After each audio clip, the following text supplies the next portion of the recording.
आपल्या विद्यालयामध्ये आज श्री ज्ञानेश्वर मिडगुले सर पत्रकार आहेत, हे प्रवचनकार व्याख्याते आहेत मोठे. मुक्ताई प्रबोधिनी न्यूज मधून हे इथं आलेले आहेत. त्याचबरोबर त्यांच्यासोबत त्यांचे एक सहकारी बंधू सुद्धा आहेत, दत्तात्रय भुजबळ सर. यांचे युट्यूब चॅनलवर बरेच व्याख्यानं आणि बरेच असे त्यांचे आपल्याला अभंग किंवा त्यांची वारकरी संप्रदायातून ज्या येणारे विविध अभंग असतात किंवा भजन असतात, तर याचे हे मोठे यांची खासियत आहे. त्यांचा चॅनल सुद्धा आहे बघा, मुक्ताई प्रबोधिनी न्यूज म्हणून. यांचा इथं आज आपल्या इथे येण्याचा योगायोग आलेला आहे. तर या योगायोग म्हणजे आपल्याला एक भेट असते बघा, आपण म्हणतो बघा, लहानपण देगा देवा मुंगी साखरेचा रवा, त्याप्रमाणे आज आपल्याला येथे भेटलेले आहे. तर मी आपल्या विद्यालयाचे मुख्याध्यापक माननीय श्री ठाणे साहेबांना विनंती करतो की त्यांनी श्री ज्ञानदेव मिडगुले सर यांचा श्रीफळ देऊन सत्कार करावा. अंधार सारा उजळू दे आकाश सारे, गंधाळल्या पहाटेस येथे वाहू दे आनंद वारे. जागा यावी सृष्टीला की होऊ दे माणूस जागा, मार्ग सारे स्वच्छ व्हावे घट्ट व्हावा प्रेम धागा. मार्ग सारे स्वच्छ व्हावे आणि मने ही साफ व्हावी, ही दुपार रोज यावी माणसाचा देव व्हावा, माणसाचा देव व्हावा.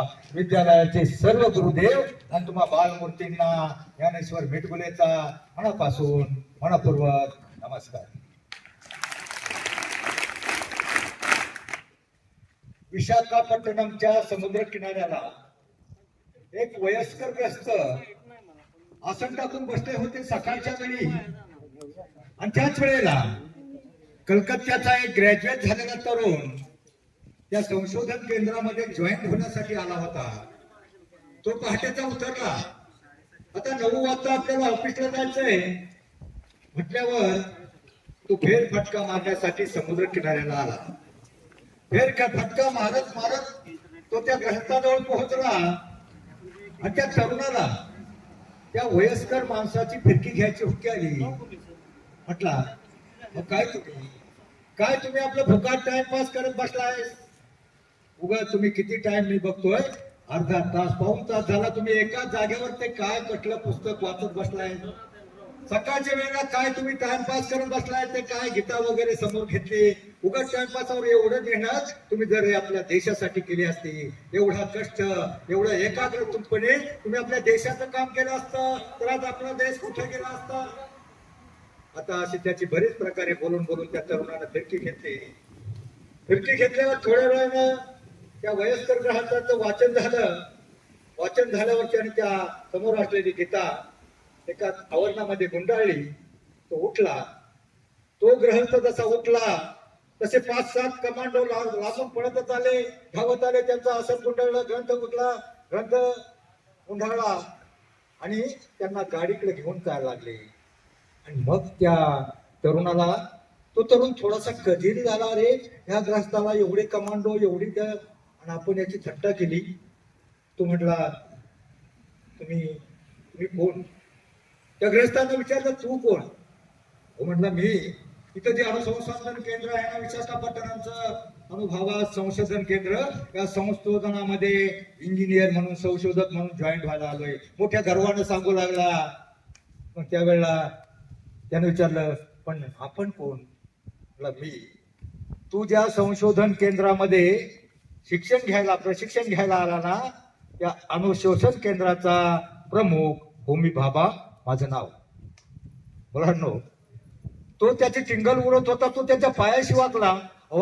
सॉरी बर का, सॉरी. त्याला वाटलं आता मी प्रवेश घ्यायला यांच्याकडे आलोय आणि यांची टिंगल केली, हे मला उडवणार. तो म्हटला, तुमची तरुण पिढी एकदम डोक्यातून गेली, बायबल व्हायला लागली. तुला असं वाटतं मी तर का बसलो होतो? तर सकाळच्या वेळी मी गीतेमधले काय श्लोक वाचत होतो. आणि ते श्लोक वाचून तुला वाटलं टाइमपास करतोय. टाइमपास नाही, हे श्लोक वाचल्यानं मला दिवसभर ते काम करायचंय. माझ्या डोक्याला जी तकलीफ होणार आहे संशोधन करता जो माझ्यावर ताण येणार आहे, तो ताण आता त्या अध्यात्मातील 4 ओव्या वाचून त्याचं विश्लेषण वाचलं, श्रीकृष्णानं अर्जुनाला समजावलं ते सगळं याच्यामध्ये आहे व सगळ्या प्रश्नाचं उत्तर आमच्या भगवद्गीतेमध्ये आहे. ते मी सकाळी 1 तास नियमित वाचतो. यासाठी वाचतो की माझं मन चित्त बुद्धी शांत एकाग्र स्थिर व्हावा आणि माझी बुद्धी कुठेही भरकटू नये त्यासाठी मी वाचतो. काय होतं नवीन पिढीला असं वाटतं अरे हे जुनी लोक भजन कीर्तन हरिपाठ काय मला सांगा. तुम्हाला अभ्यास करायचा आहे. तुम्हाला ज्यावेळेस अभ्यास करायचा आहे त्यावेळेस तुमचं डोकं शांत पाहिजे ना, स्थिर पाहिजे ना, का बाहेर डीजे वाजला पाहिजे.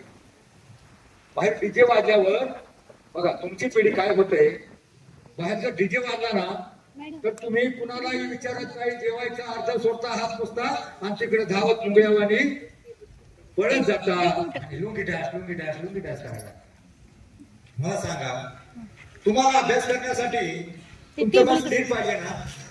बरोबर जीवनामध्ये तुम्हाला यशस्वी व्हायचं असेल तर माणसाजवळ आत्मविश्वास हवा आणि तो आत्मविश्वास मिळवण्यासाठी थोडा तरी संतांचा अध्यात्माचा शिवरायांचा आणि संत समाज सुधारकांचा विचारण्यात हवा. छत्रपती शिवराय जगावं कसं या छत्रपती शिवरायांनी शिकवलं, मरावं कसं हे शंभूराजांनी शिकवलं आणि वागावं कसं हे संत समाज सुधारकांनी शिकवलं. आता आपल्याला कुठं शंभूराजासारखं मरायचंय का? मग आपल्याला काय करायचंय? आपल्याला नेमकं काय करायचंय? आपल्याला एकच करायचंय, आपल्याला मोठा आणि चांगला माणूस व्हायचंय. नुसता मोठा माणूस नाही व्हायचं, मोठा आणि चांगला माणूस व्हायचंय. माणूस जीवनामध्ये 2च प्रकारे मोठा आणि चांगला होऊ शकतो. किती प्रकारे? एक शिकून दुसरं सवरून. बघा एखादा म्हातारा म्हणतो पोराला काहीतरी टवाळ काय करत पुढे तो शिकून सवरून काहीतरी बन. शिकून म्हणजे शिक्षण क्षणाला शिकायचं असतं. त्या कासवाच्या गोष्टीप्रमाणे नियमित रोजच्या रोज ग्रहपाठ अभ्यास होमवर्क केला तर तुम्ही ही जीवनाची शर्यत जिंकणार आहात. तुमचे शत्रू आळस कंटाळा बेफिकिरी यांना बाहेर काढा. आणि त्यापेक्षा भयंकर डेंजर काही तुमचे शत्रू आहेत, दुश्मन आहेत, त्यांच्यापासून सावधान राहा. कोणते दुश्मन आहेत माहिती का तुम्हाला? तुम्हाला आयुष्यात मोठं होऊन देणार नाहीत असे काही तुमचे दुश्मन आहेत, पण ते तुमचे जाणीव दुश्मन आहेत. ते तुम्हाला फार आवडतात. जाऊ द्या शॉर्ट मध्ये सांगतो, आपल्याला वेळ फक्त 50 मिनिटाचा आहे आणि मला कमीत कमी 1-2 तास लागतात. फक्त 50 मिनिटामध्ये मी तुम्हाला सांगतो तुमचे जाणीव दुश्मन तुम्हाला फार आवडतात. अगदी जीवापेक्षाही प्रिय, जाणे म्हणजे जीवापेक्षाही प्रिय असे काही तुमचे दुश्मन आहेत आणि ते दुश्मन तुम्हाला मोठं होऊन देणार नाही. एक टीव्ही, दुसरा मोबाईल, तिसरा डीजे, चौथा पाटलांचा बैलगाडा. आमच्याकडे तुमच्याकडे गाडा नाही वाटतं, पण या 4 गोष्टीमुळं ही नवीन पिढी सर व्हायबल व्हायला लागली. सर मी महाराष्ट्रभर हिंडतो, भंडारा, नागपूर, गडचिरोली, चंद्रपूर 14 जिल्ह्यामध्ये 1600 शाळांमध्ये आतापर्यंत मी अर्धा पाऊण तास 1 तास 1.25 तास प्रबोधन केलेलं आहे. याच्यासाठी हिंडतोय. मोठ्या मुलांना 9वी 10वीच्या 11वीच्या 8वीच्या मुलांना जरा कान करून ऐका, कारण 5वीच्या मुलाच्या डोक्यातला हा विषय नाही. महाराष्ट्रामध्ये एक प्रदूषण झालंय, एक बिघाड झालाय. प्रत्येक गावातली यंत्रणा विस्कळीत झाली. प्रत्येक गावातले सर गावोगावी बघा, प्रत्येक गावातले 25 ते 30 वर्ष झाले, 35 वर्ष झाले, त्या वयाचे तरुण 10% तरुणांची लग्न होत नाही. आणि ती का होत नाही? याचं कारण आता ती शिकायच्या वेळेला अभ्यासामध्ये टंगळमंगळ करतात, 10वी 11वी पर्यंत बाहेर पडतात आणि सरांना मागं बोलतात, वडिलांना मागं बोलतात, कोणाचं ऐकत नाही. मुलांना सर वडील तुम्हाला रागवतात किंवा मारतातही. आमच्या वेळेला तर छडीने मारायचे आणि मास्तर गाणं म्हणायला लागायचे, छडी लागे चमचम विद्या. आम्ही मुकाट मार सोसायचो. तो मार आपल्यासाठी असतो, फायद्यासाठी असतो, हे आम्हाला नंतर कळतं. आता आम्हाला सरांचा राग येतो. मुलांना जगामध्ये 3च लोक असे आहेत, तुमचं हित चिंतात, तुम्ही मोठं व्हावं, चांगलं व्हावं, तुमचं कल्याण व्हावं, जीवनामध्ये यशस्वी व्हावं असं फक्त 3च लोकांना वाटतं. कोणत्या? आई वडील आणि शिक्षक. आई वडील आणि शिक्षक 3च लोकांना फक्त वाटतं. म्हणून रागावले. ते रागावतात ते फक्त तुमच्या भल्यासाठी. म्हणून पहिल्या काळामध्ये शिक्षणासाठी प्रत्येकाला प्रवेश नव्हता. कौरव पांडवांच्या जमान्यामध्ये फक्त राजकुळात जन्मलेला शिक्षणात प्रवेश होता. त्यामुळं कुणाला एकलव्याला शाळा शिकता आली नाही. एकलव्य गेला होता, तो म्हणला गुरुदेव मला धनुर्विद्या शिकायचे, मोठा धनुर्धर बनायचंय. गुरु द्रोणाचार्याने त्याला हात धरून दिलं. अरे म्हणला तू भिल्लाचा मुलगा, तुम्ही भिल्लांनी सशाच्या हरणाची शिकार करावी, जा म्हणून त्याला हात धरून दिलं. तो जाता जाता माग वळ गेट पर्यंत जाईपर्यंत तो माग बघत होता. त्याने गुरुंची मूर्ती डोळ्यात साठवली, जंगलामध्ये गेला, एका झाडाखाली बसला, एक ओटा बनवला आणि त्या ओट्यावर मातीचा एक पुतळा बनवला.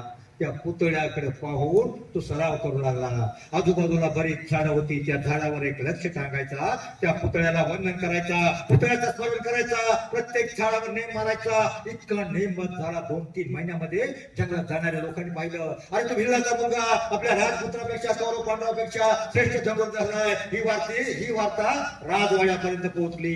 आणि ज्या वेळेला दुर्योधनाला कळलं असं काहीतरी झालंय, त्यावेळेला त्याच्या पोटामध्ये लक्ष झालं, अरे माझ्या शिष्यापेक्षा जर एखादा भिल्लाचा मुलगा श्रेष्ठ झाला तर माझी गच्छंती अटळ आहे. म्हणून त्यांनी आपल्या शिष्यासह जंगलामध्ये शहानिशा करायला गेले. तिथे गेले, त्यांना पाहिलं, तो इकडे वेगळ्या झाडाखाली बसला, झाडाखाली उभा होता आणि बाकीच्या आजूबाजूच्या सगळ्या झाडावर लक्ष चांगलं होतं. तो फक्त गुरुंना वंदन करायचा आणि अचूकपणे गुरुंचं स्मरण करून नेम मारायचा. बरोबर सगळे लक्ष त्यानं छेदायचा. त्यानं सगळे लक्ष छेदताना पाहून दुर्योधन, दुःशासन, गुरु द्रोणाचार्य बरोबर असलेला तो दुर्योधन, तो गुरु द्रोणाचार्यांना म्हणला, गुरुदेव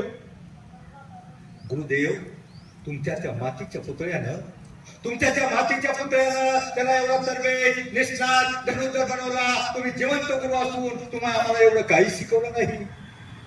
त्यावेळेला गुरु द्रोणाचार्य म्हणाले, बा दुर्योधन, मी किंवा माझ्या मातीच्या पुतळ्यानं त्याला काही शिकवलं नाही. त्याच्यामध्ये जिद्द होती, आत्मविश्वास होता, त्याला शिकायचं होतं, शिकून सवरून त्याला काहीतरी बनायचं होतं आणि म्हणून तो शिकला. आता दोघांच्यातला हा संवाद, दोघांच्यातलं हे बोलणं त्या झाडाखाली उभा असून नेम मारणाऱ्या त्या एकलव्यानं ऐकलं आणि त्या बाजूला पाहिल्यावर त्याने द्रोणाचार्यांची मूर्ती पाहिली. त्याचा आनंद गगनात मावेशाला असा झाला. धावत तो धनुष्यबाण फेकटून दिला, गुरु द्रोणाचार्याजवळ दिला. मला गुरुदेव पहा, तुमचा शिष्य एकलव्य सगळ्यात श्रेष्ठ धनुर्धर झालाय. माझी परीक्षा घ्यायला आला ना, बघा तुम्हाला आनंद वाटेल, तुम्हाला गर्व होईल, हेवा वाटेल. मुलांनो, त्यावेळेला द्रोणाचार्यांच्या चेहऱ्यावर आनंद नव्हता, वेदना होत्या, अंतरंगामध्ये दाखवू शकत नव्हता. त्यावेळेला द्रोणाचार्य म्हणाले, बाळ दुर्योधन, बाळ एकलव्य, तुम्हाला गुरु मानतोस ना? हो, तुम्हीच तर माझे गुरु. हे पहा, तुमच्याकडे बघून तुम्हाला वंदन करून तुमचं स्मरण करूनच मी सगळं शिकलोय. तुम्हीच माझे गुरु हो ना? म्हणून मला सांग, मला गुरुदक्षिणा देशील? काव्यबाज पण त्याला गुरुदक्षिणा मागितली आणि गुरुदक्षिणा जशी मागितली त्या मला तो म्हणला, हो मागा गुरुदेव, काय हवं ते मागा, माझे प्राण मागितले तरी क्षणात तुमच्या चरणावर अर्पण करेल. त्यावेळेला द्रोणाचार्य म्हणाले, तुझे प्राण नको आहेत, फक्त त्या हाताचा अंगठा, ज्या हातात धनुष्याची प्रत्यंचा तो ओढू शकत होता, धनुर्धर बनला होता, तो अंगठा मला दे. त्यावेळेला मुलांनो, त्यानं कोणत्याही क्षणाचा विलंब न करता बाजूला एक धारदार पडलेल्या शस्त्रानं अंगठा कापला आणि गुरूंच्या चरणावर अर्पण केला. गुरुदक्षिणाचा आपण कार्यक्रम साजरा करतो ना, शाळेमध्ये करतो ना, गुरुपौर्णिमेला करतो ना, नाही करत का? त्यावेळेला काहीतरी गुरुदक्षिणा द्यायची असते. आता मला सांगा मुलांनो, त्या एकलव्याला द्रोणाचार्यांनी गुरूंनी काय शिकवलं होतं? त्याला शाळेत तरी घेतलं होतं का? हाकलून दिलं होतं. तरीही त्यानं गुरुंना मागितल्यावर गुरुदक्षिणा दिली. आता मला मागून 2 नंबर मागचा, तुमचे सर शिक्षक तुम्हाला शिकवतात का? सगळे सांगा, शिकवतात का? चांगले शिकवतात का? सगळे सर चांगले शिकवतात. बस, सगळे एवढे विद्यार्थी म्हणले चांगले शिकवतात. मला सांगा, आज जसं काय समजा गुरु पौर्णिमेला आपल्याला एक गुरुदक्षिणा द्यायचे, फक्त एकच विद्यार्थी या आणि एक अंगठा आपल्याला गुरूंच्या चरणी अर्पण करायचा आहे. चला, कोण येतंय? तू येते बाई. एक अंगठा आपण कापून गुरूंच्या चरणावर देणार आहोत. कोण येणार आहे? गुरुदक्षिणा कोणीच नाही. आता म्हणले चांगले शिकवतात. त्या द्रोणाचार्यांनी शाळेत घेतलं नव्हतं, शिकवलं नव्हतं, तरी दक्षिणा दिली. मुलांनो, तुमच्या माहितीसाठी सांगतो, तुमच्या गुरूंनाही गुरुदक्षिणा नकोय, त्यांना नकोय गुरुदक्षिणा. त्यांना फक्त एवढं वाटतं आमचे विद्यार्थी, आमची बाळं नीट गृहपाठ अभ्यास होमवर्क करतील, चांगले शिकतील, शिकून सवरून चांगले बनतील, मार्क मिळवतील, स्कॉलरशिप मिळवतील आणि मोठं साहेब बनतील. मोठा साहेब जर तुमच्यातल्या एखादा कलेक्टर बनला, बायचान्स तुमच्यातला एखादा कलेक्टर बनला, त्यांना काय तुमच्याकडून चहाची सुद्धा अपेक्षा नसते. फक्त एखाद्या वेळेला ते कलेक्टर ऑफिसला आपल्या मित्राबरोबर गेले ना, तर त्या मित्राला छाती फुगून अभिमानानं सांगतील, अरे हा कलेक्टर ऑफिस मध्ये जो कलेक्टर आहे ना, तो माझा विद्यार्थी आहे, माझा विद्यार्थी आहे. एवढंच त्यांना वाटेल. बस त्यांना नकोय काय, फक्त तुम्ही शिकून सवरून काहीतरी चांगलं बनावं, एवढी त्यांची इच्छा आहे. मला सांगा, तुमच्यातल्या 2 अभंग कोणाचे पाठ आहेत? 2 कविता. नवीला एक कविता अभंग आहे बघा, जनाबाईचा अभंग आहे नवीला. कोणता अभंग आहे? धरीला पंढरीचा चोर म्हणा. तुम्हाला सकाळी प्रार्थना होते ना, इतनी शक्ती हमें दे ना दाता म्हणा. उनका विश्वास कमजोर होना,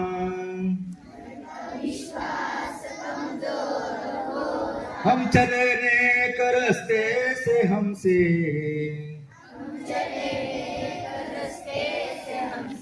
भूल कर भी कोई भूल होना.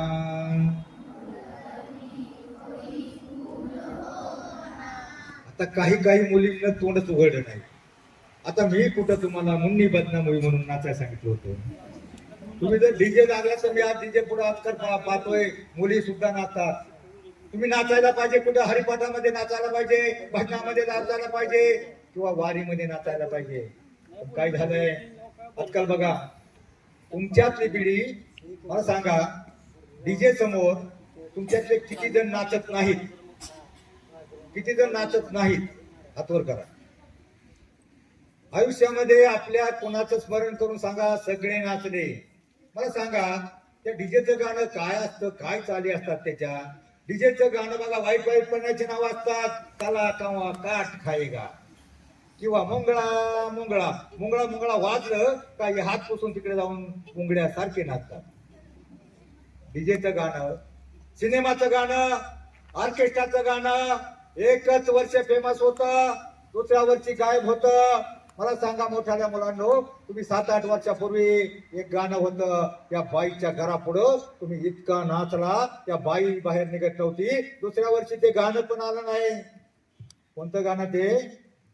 जनाबाई, मीराबाई, मुक्ताबाई, बहिणाबाई म्हण वढाय वढाय. ज्यांचं तुम्हाला शिक्षणामध्ये संतांचे अभंग असतात. काय गाणं होतं ते? शांताबाई.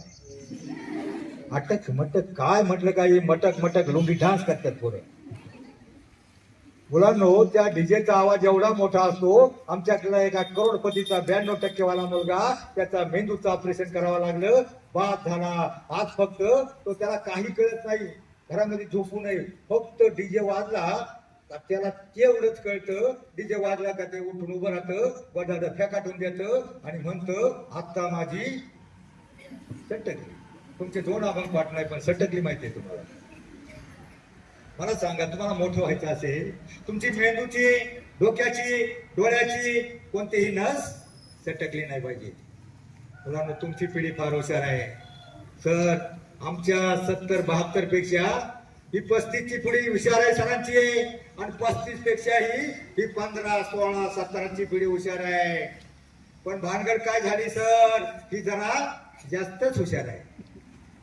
जे चांगलं त्यांच्यापर्यंत एकटं पोहोचत नाही, पोहोचलं ते डोक्यामध्ये घेत नाही.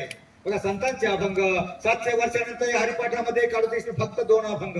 जीवनामध्ये ज्याचे 2 अभंग पाठ असतील, त्याच्या एका चरणाप्रमाणे वाढण्याचा प्रयत्न केला, तुमचं एकाचंही जीवन भंग होणार नाही, ही तुम्हाला मी विठ्ठलाची आण घेऊन शपथ घेऊन साक्ष देतो.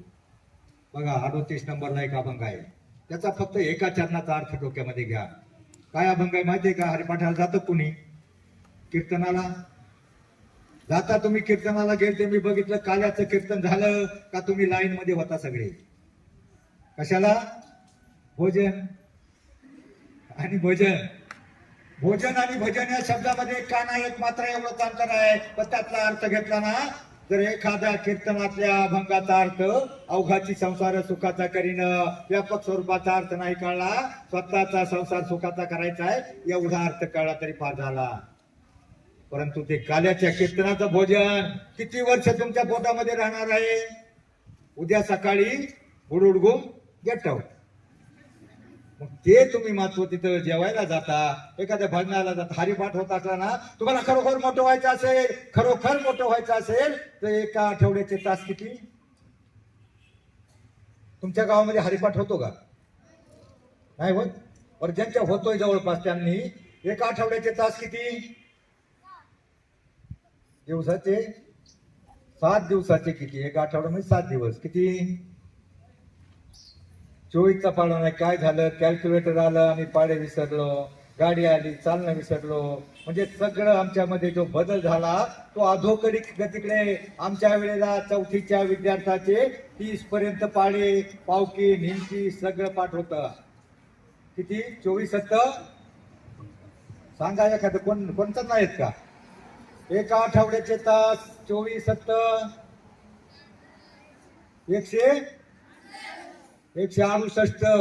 168 तासापैकी फक्त तुम्हाला मोठं व्हायचं असेल आठवड्यातला 168 तासापैकी 1 तास त्या डीजे पुढे जाण्याऐवजी, पुढे टवाळक्या करण्याऐवजी गावामध्ये जर हरिपाठ होत असेल, भजन होत असेल, फक्त 1 तास रविवारच्या सुट्टीतला आठवड्याचं तिथं हरिपाठाला जा, भजनाला जा. तिथं काय होते माहितीये का? हरिपाठाला म्हातारी माणसं असतात, बरोबर का? 7-8 म्हातारी असतात, 4 ह्या बाजूला उभी, 4 ह्या बाजूला उभी. एक जण म्हणतात तो देवाची आद्वारी भाषणवरी, दुसरा म्हणतो त्याने मुक्तेचारी साधलेला. मग पलीकडल्या बाजूनी म्हणजे एका पुढे एक म्हणत असताना हरिमुखे म्हणा, हरिमुखे म्हणा, पुण्याची गणना कोण करी. एका बाजूला एक म्हणत असतो, दुसऱ्या बाजूला त्याच्या पुढचं म्हणत असतो. त्या वेळेला ते म्हणत असताना त्याच्यातली जी घरातली जी चिंता असते, कटकट असते, सगळं त्याच्या डोक्यामधून निघून जातं. त्यावेळेला त्याची चित्त, बुद्धी स्थिर, एकाग्र, पवित्र, शांत होते. जगातल्या, प्रपंचातल्या, संसारातल्या कोणत्याही अडचणी, कटकटी त्याच्या डोक्यामध्ये नसतात. म्हणजे त्याचं डोकं त्यावेळेला शांत होतं. जसं ते संशोधक होमी बाबा त्याच्या समुद्राच्या किनाऱ्याला 1 तास आपला ग्रंथ वाचत बसले होते, त्यांचं डोकं शांत झालं म्हणून ते एवढे मिसाईल बनू शकले. म्हणून हरिपाठाला जा किंवा भजनाला जा, त्यामुळं तुमचं डोकं नक्की शांत होईल. आणि तुमच्यातला प्रत्येक जण अभ्यास करण्यासाठी तुमचं डोकं शांतच पाहिजे ना? का टीव्ही चालू पाहिजे? काय टीव्हीतल्या मालिका असतात? मला सांगा काय होतं? एखादी मुलगी अभ्यास, गृहपाठ, होमवर्क सगळंच काही विसरून टीव्ही पुढे बसलेली असते. तुझ्यात जीव रंगला, आणि ती एवढा जीव रंगला, गृहपाठ होमवर्क राहिला बाजूला. आणि मग उद्या सरांनी विचारलं, गृहपाठ दाखवल्यावर मग ती सांगती माझं डोकं दुखत होतं. आता आपण डोकं पुढे लावलं होतं. काय मालिका असतात, नका बघू टीव्ही. काय मालिका असतात. ह्या बाईनं त्या बाईची खोडी कशी करायची आणि त्या बाईनं त्याच्या कुरघोडी कशी करायची, एवढं. ज्यापासून टीव्ही आला ना, आपली समाज व्यवस्था, कुटुंब व्यवस्था विस्कळीत झाली, भांडणं सुरू झाली. आपली भारतीय संस्कृती, आपली कुटुंब व्यवस्था, आपली समाज व्यवस्था, 50 माणसं एका कुटुंबात आमच्या वेळेला राहत होती. आणि बाहेरच्या देशामध्ये आमच्याकडं स्वामी विवेकानंदाने सगळं फिरून गेल्यावर शिकागोच्या धर्म परिषदेमध्ये सांगण्यासारखं त्यांच्याकडे काय होतं? बाकीच्या युरोपीय देशांनी सांगितलं आमच्याकडे ही सुधारणा झाली, रेल्वे लाईन झाली, वाफेचं इंजिन निघालं, या सुधारणा झाल्या. पण आमच्याकडे त्यावेळेला काही नव्हतं. स्वामी विवेकानंदाकडे सांगण्यासारखं पहिलं एवढंच होतं, त्यांनी त्यांची कुटुंब व्यवस्था पाहिली होती. त्यांची जोडपी 5-7 महिने एकत्र राहत नाहीत, आणि त्यांनी हे पाहिलं होतं, सगळी व्यवस्था पाहिली होती. 7-8 वर्षाचं मुलगा झालं का ते आश्रमात टाकत होते, त्या मुलाकडे पत्ता पण करत नव्हते. आणि मग त्यांनी भाषण करताना सुरुवात केली, माझ्या प्रिय बंधू आणि भगिनींनो. त्यांच्याकडे हे शब्द होते, त्यांच्याकडे डिअर, डार्लिंग ही भाषा होती. बंधू भाव त्यांच्याकडे नव्हता. सुरुवात केली आणि सांगता सांगता त्यांनी सांगितलं, सगळं सांगितलं. आमचं वेद, गीता, पुराण, उपनिषद सगळं सांगितलं. याच्यावर आमची भारतीय संस्कृती सगळ्यात महान आहे. आणि आम्हा तुमच्या देशामध्ये त्यांनी सांगितलं, त्यांना सुनावलं सगळ्यांना, तुमच्या देशामध्ये तुमच्या देशातल्या आजोबांना माहित नसतं त्यांची नातवंड कोण किती कुठं आहेत. पण आमच्या देशात नातवाच्या अंगावर वखडलं तर आजीचं काळी चित्त, अण्णाची बाईच्या पायाला ठेचाळलं, आजोबाच्या चाची ठस होत. इतकी हृदय आमची भारतीय संस्कृती आहे. आणि ही संस्कृती साता समुद्राकडे पाडण्यासाठी एक दिंडी निघाली बाहेरच्या देशातून, आपला दिंडी सोहळा बघण्यासाठी. मुलांना तुम्ही टीव्ही मध्ये दिंडी सोहळा बघता ना, 35 लाख लोक, गेल्या वर्षी 35 लाख लोक होती, यंदा अजून जास्त, कारण फॉरेनचा सोहळा पैठणला पोहोचलाय. 27 देशातले प्रतिनिधी आहेत, त्यातले काही आपल्या देशातले आले आहेत, काही त्यांच्या देशातले आले. फक्त आपली भारतीय संस्कृती, आपली समाज व्यवस्था, आपली कुटुंब व्यवस्था, आमच्या लोकांचं लग्न हे पाहण्यासाठी ते आले. गेल्या वर्षी 35 लाख लोक होते. आमची दिंडी त्यावेळेला वाखरी पासून, ज्या दिवशी शेवटच्या एकादशीच्या दिवशी निघते, वाखरी पासून पंढरपूरच्या मंदिरापर्यंत लाईन लागलेली असते वारकऱ्यांची. एका बाजूला ज्ञानोबाची पालखी, मध्ये डिव्हायडर, आणि डिव्हायडरच्या पलीकडल्या बाजूला तुकोबाची पालखी. मग त्या दोन्ही बाजूला लोक आनंदाने नाचत असतात. ज्यांना नाचता येत नाही त्या म्हाताऱ्या बाया मध्ये डिव्हायडर वरनं बघत असतात, दोन्ही बाजूला बघत असतात. आणि मग त्या फॉरेनच्या हाफ चट्टी हाफ ब्लाऊज वाल्या त्यांच्या मागे उभे असतात. त्यांना नवल वाटतं, अरे ही फाटक्या कपड्यातली, मळक्या कपड्यातली ही माणसं आनंदाने एवढं बेहोश होऊन नाचतायत. त्यांना कसला आनंद झालाय, काय मिळालंय त्यांना, नेमकं कसला आनंद, त्यांच्यामध्ये प्रश्न पडतो. आणि मग ती हाफ चड्डी आपल्या फ्रेंडला विचारते, फ्रेंड कपावून आपल्या पायाच्या मागे पाहून डोकावून म्हणते, हो वंडरफुल. त्यांना आश्चर्य वाटतं, हो वंडरफुल. आमची म्हातारी गावची म्हणते, ए भावाने हे वंडरफुल नाही, वंडरफुल आहे. म्हणजे आमच्या भारतीय संस्कृतीचा बाहेरच्या लोकांना हेवा वाटतो की आम्ही डोक्यामध्ये घ्या. तुमची पिढी फार हुशार आहे, फारच हुशार आहे. तुम्हाला सगळं कळतं, वाईट कळतं, काय चांगलं काय वाईट सगळं कळतं. परंतु अलीकडे सगळी काळा म्हणाली, भडका उडालाय. तो वनवा जवळ येतोय, पाळत बाहेर खेळतोय, हरणी आतमध्ये आहे, आतमध्ये हरणी टीव्ही मध्ये व्यस्त आहे, बाहेरचं पाडच मोबाईल मध्ये मस्त आहे. आणि त्यावेळेला वनवा आलाय, हरणी आतमध्ये आहे, हरणीचं पाडच बाहेर आहे अन्नामध्ये. आणि त्यावेळेला आग लागली, सगळीकडे जगामध्ये आग लागली. तो वनवा जवळ आलाय, वनवा जवळ येतोय. आणि त्या वनव्यामध्ये ते बाहेर खेळणारं पाडच त्या वनव्यामध्ये भस्मसात होणार आहे. परंतु त्याच वेळेला त्या आगीमधून दुसरा एक वाघोबा येतो. आगीमध्ये होरपाळ होऊन त्या आगीतून निष्ठून एक वाघोबा येतो. त्याने ते पाडस पाहिलं, अरे पाडस, हे पाडस जर मी याची शिकार केली तर माझं 8 दिवसाचं काम होईल. आणि मग ते वाघोबा त्याच्यावर झेडप घेणार असतो. त्याच वेळेला बाहेरच्या झाडाआडून, बाजूच्या झाडाआडून, मुलांना मी एक प्रश्न विचारणार आहे, शेवटला उत्तर देणाऱ्याला पुस्तक देणार आहे. मी तुम्हाला एक प्रश्न विचारणार आहे, 2 प्रश्न विचारणार आहे, 2 पुस्तकं देणार आहे. ते पुस्तक तुमच्या लायब्ररीला असेल आणि तुम्हाला हरिपाठ देणार आहे. तर आता मी काय सांगत होतो, याच वेळेला तो शिकारी नेम धरून बसलेला आहे. वाघोबा झडप घेणार आहे, तिकडून वनवा येतोय, आग जवळ येते, आभाळ भरून आलंय. आणि त्याच वेळेला ज्या वेळेला तो शिकारी नेम धरून मारतो, त्यानं नेम मारणार तेवढ्यात आकाशामध्ये विजांचा कडकडाट होतो. विजांचा कडकडाट झाल्यावर त्यावेळेला विजांचा कडकडाट होतो. कडकडाट झाल्यावर त्या शिकाऱ्याचा हात व्हायबल होतो. त्याचा बाण त्या पाडसाला लागण्याच्या ऐवजी तो झडप घेणारा वाघ आहे ना, त्या वाघावर बसतो. त्याच्या बाणानं वाघोबा मरतो. वरून विजांचा कडकडाट झाल्यावर ती वीज नेमकी त्या शिकाऱ्यावर पडते. आणि पाऊस सुरू झाल्यानंतर तो जवळ येणारा अख्खा वनवा, अख्खी आग, अख्खा भडका शांत होतो. तर माझा प्रश्न असा आहे मुलांनो, ही आग कोणती? ही आग, तो भडका, तो वनवा कोणता? तो शिकारी कोणता? तो वाघोबा कोणता? माहित आहे का कुणाला? या प्रश्नाचं उत्तर नैसर्गिक चमत्कारानं तो वाचतो, पण तो शिकारी म्हणजे समाजामध्ये जी अनेक प्रकारची व्यसन, दारू गांजा चरस आंबे पदार्थ किंवा अनेक प्रकारची व्यसन निघाली लाल बाटलीमध्ये 5 रुपयाला मिळतं ना, ती एकदम विषारी आहे.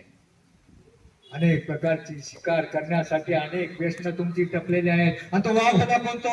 एखादा वाईट मित्र, वाईट संगतीने बिघडलेला, परंतु एखाद्या चांगल्या मुलाला, श्रीमंताच्या मुलाला पटवून त्याला जर बिघडवला तर त्याच्यापासून मला दोघांना खायला प्यायला मिळेल म्हणून त्याला बिघडायला टपलेला तो व्यसनी माणूस, तो वाघोबा तुम्हाला फसवण्यासाठी, तुमची शिकार करण्यासाठी टपलेला आहे. आणि तो वणवा फाडका कोणता? ही आग कोणती? आग कोणती माहिती आहे तुम्हाला? कोणती? याद म्हणजे तो हडका, म्हणजे तो वणवा, म्हणजे समाजामध्ये सगळीकडे पसरलेली आणि ती कुणी ती अत्याचार, दुराचार, भ्रष्टाचार, बलात्कार, ही सगळी आग तुमच्या जवळ जवळ येते. 3 वर्षाच्या मुलीचे ती आग बर्बाद करणार आहे. आणि ती आग विझवायची असेल तर तो पाऊस कोणता? आता मला जाऊ दे, सांगा पाऊस कोणता? तो विजांचा कडकडाट कोणता? आणि तो वारा कोणता? कशाचा वारा सुटला पाहिजे? कोणत्या विजांचा कडकडाट झाला पाहिजे? आणि कसला पाऊस पडला पाहिजे तेव्हा अशी आग विझेल? आहे माहिती? जाऊ द्या. तो वारा म्हणजे अध्यात्माचा वारा सुटला पाहिजे.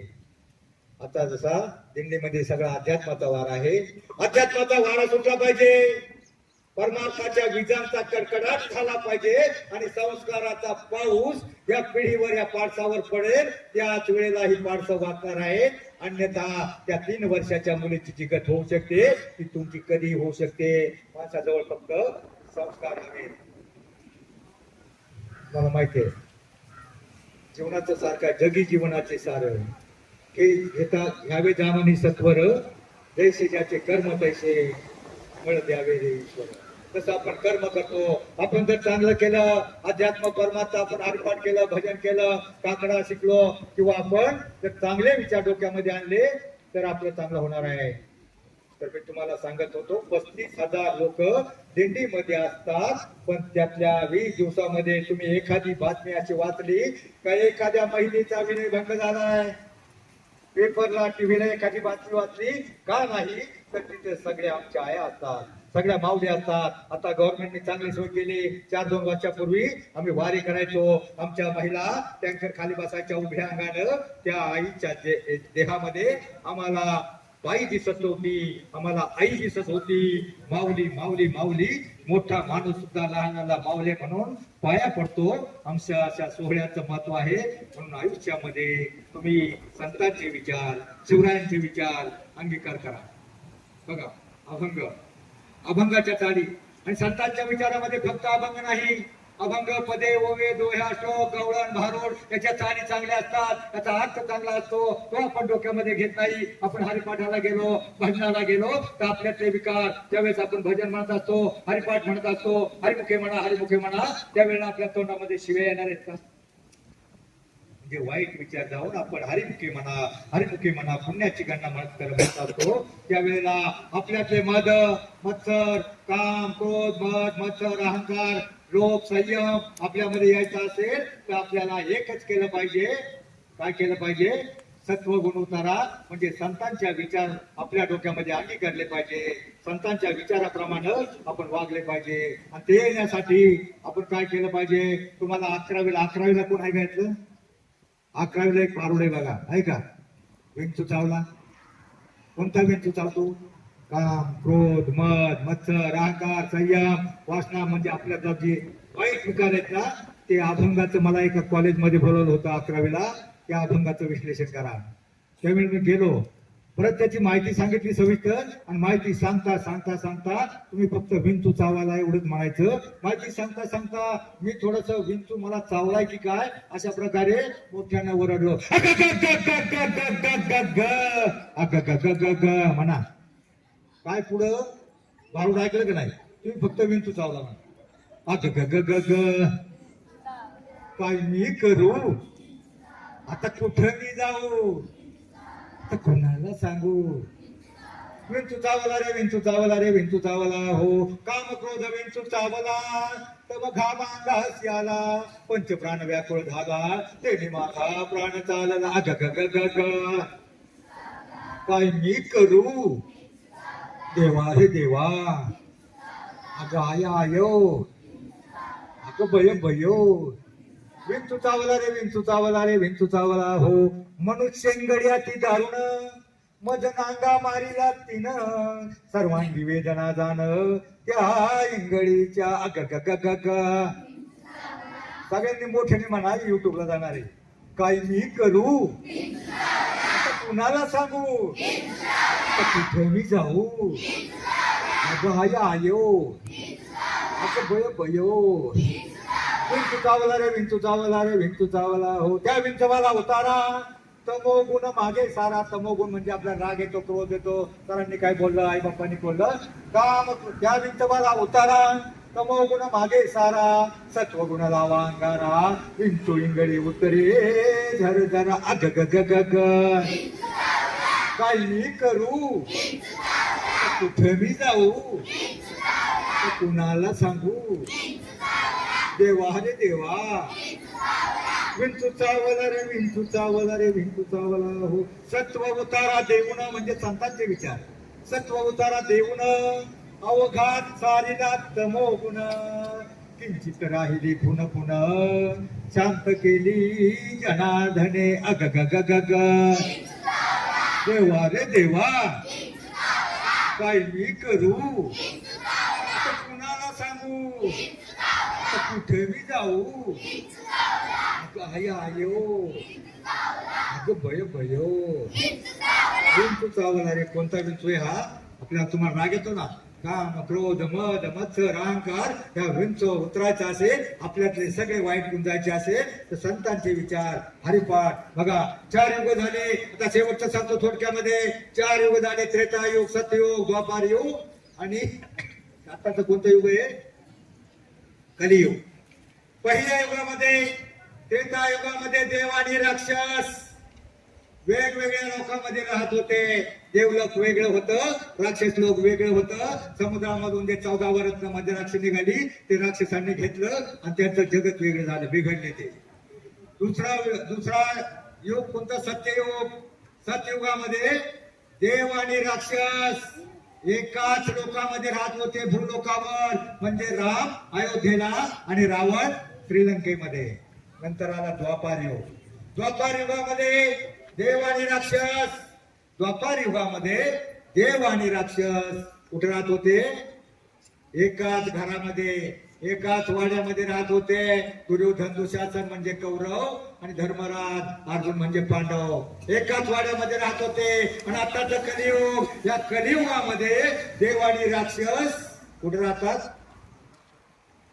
राहतात सांगता येईल माहिती कुणाला कलियुगामध्ये देव आणि राक्षस एकाच माणसाच्या प्रत्येक माणसाच्या आतमध्ये आहे मग आपल्याला तो राक्षस जिवंत करायचा आहे का देव जागवायचा आहे कारण आपल्या देशामध्ये 33 कोटी देवांची संख्या आहे ते देव तुम्हाला माहित आहे पण माझ्या मते आजही आपल्या देशामध्ये 33 कोटी जिथे जात ते जिवंत देव आहेत कोणते देव आहेत माहिती आहे तुम्हाला नाही माहिती जाऊ द्या बघा 146 कोटी पैकी बालवाडीपासून मास्टर डिग्री पर्यंत ही सरकारी आकडेवारी आहे ना विद्यार्थ्यांची जे निष्पाप निरपेक्ष सात्विक जे निर्भय वृत्तीचे तुम्ही विद्यार्थी तुम्हीच खरे देव आहात आणि तुमच्यातला देव पण टिकवण्यासाठी जगवण्यासाठी जागवण्यासाठी आमचा संत निरोबरा दिंडीतर्फे छोटासा प्रयत्न ज्ञानी यांचा वाचुक्याचा ज्ञान यांचा वाहतुक्याचा वंश सुद्धा तोच आहे आपल्याही रक्ताचा थोडा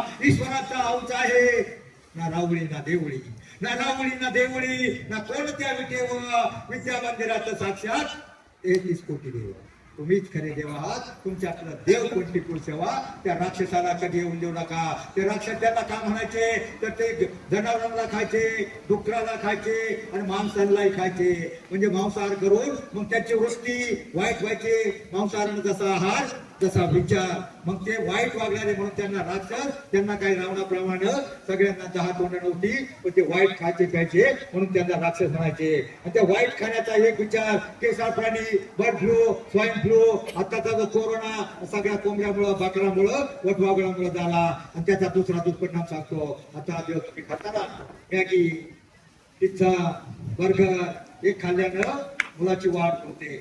आणि जर मांस मटण खाणाऱ्याची अवस्था सांगतो तुम्हाला. मांस मटण जर खाल्लं ना, ते मटण बघा, एखादं बकरू गाडीनं चेंडारलं तर ते रक्त पाहून तुम्हाला चांगलं वाटतं का? स्वाद चांगला वाटतो? खेळच वाटते ना. तेच मटण आपण एखादं अडगळलेलं बकरू आणतो, ते बकरू खाल्लं जातं, रोग होतो. केसाळलेले प्राणी एक सांगतो मुलींसाठी, केसाळलेले प्राणी असतात कोंबडं, त्यांना मोठं करण्यासाठी त्यांनी अनेक इंजेक्शन डोस दिलेले असतात. 30 दिवसामध्ये कोंबडं मोठं होतं, 80 दिवसाच्या आत होत नाही. तसं त्यांना डोस देऊन ते केमिकल असतं. आणि तेच कोंबडं, तेच चिकन, तेच मटण तुम्ही खाल्लं ना, त्या केसाळलेल्या प्राण्यांचे जो दोष आहे ना, तो तुमच्यामध्ये लागतो. त्यांची केस बघा, काही मुलींना लव दिसते. मांस खाणाऱ्या मुलींची तुम्ही चेहरे बघा, त्यांच्या चेहऱ्यावर मुलांप्रमाणे तेज दिसू लागतात. ते फक्त मटण खाल्ल्यामुळं.